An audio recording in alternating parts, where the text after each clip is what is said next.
さあ今回はですね、中華風鶏ひき肉と白菜のオイスター炒めです。早速いってみましょうか。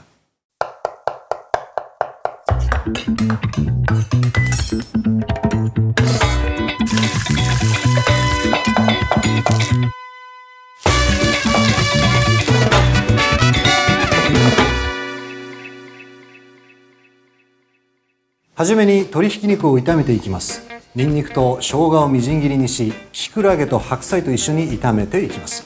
オイスターソース、紹興酒などを入れ、仕上げに香菜を絡めて白菜のシャキッとした食感を生かしたお手軽中華の完成です。詳しくは概要欄で。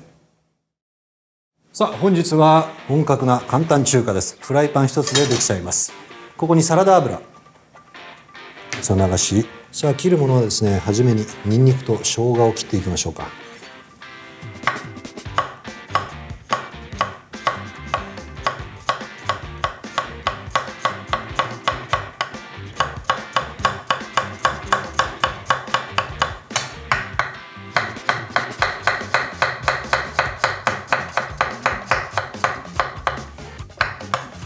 さあ生姜はみじん切りに、それからニンニクも同じように。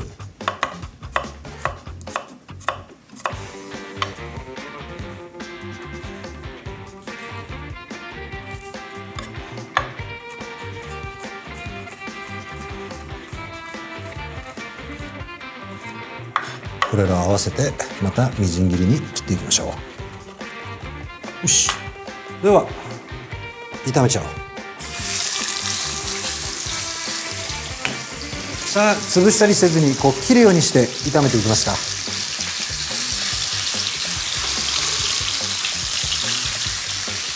さあパラッとね仕上がるように。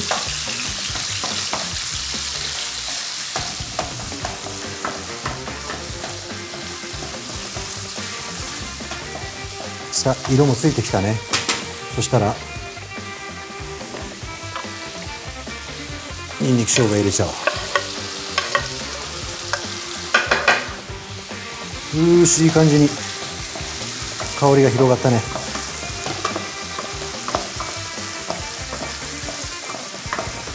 さあキクラゲ、これはもうこうやって裂いて食べやすい大きさに。石突きがあったらそれを取ってあげてください。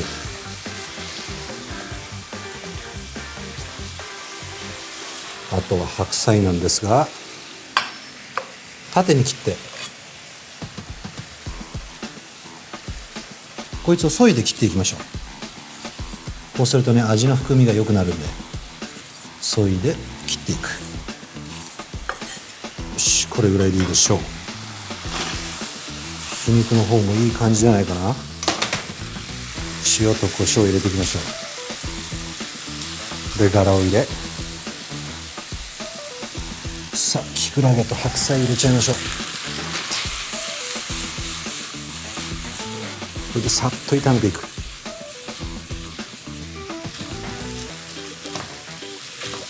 さあ白菜もね程よくしんなりとすればもう完成だね。紹興酒、いい香りだね。オイスターソース、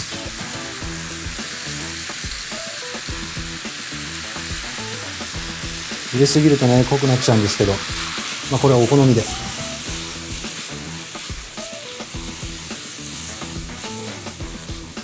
絡めて、さあ味見をしてみましょうか。いやー鶏ひきもいい感じでパラパラだね。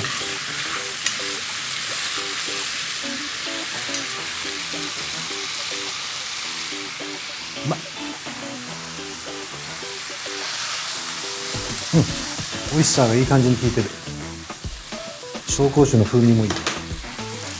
香菜なんですが、こうやってちぎって、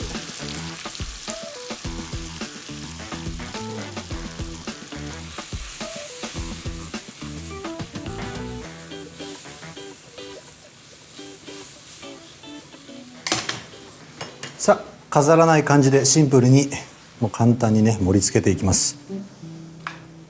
これ丼物でもいいかもしれないな。そういうのもあってもいいですよね。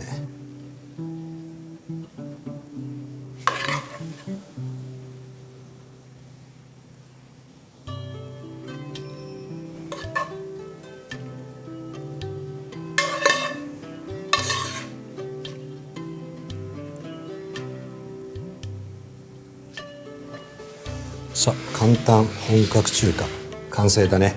中華風鶏ひき肉と白菜のオイスター炒めの完成です。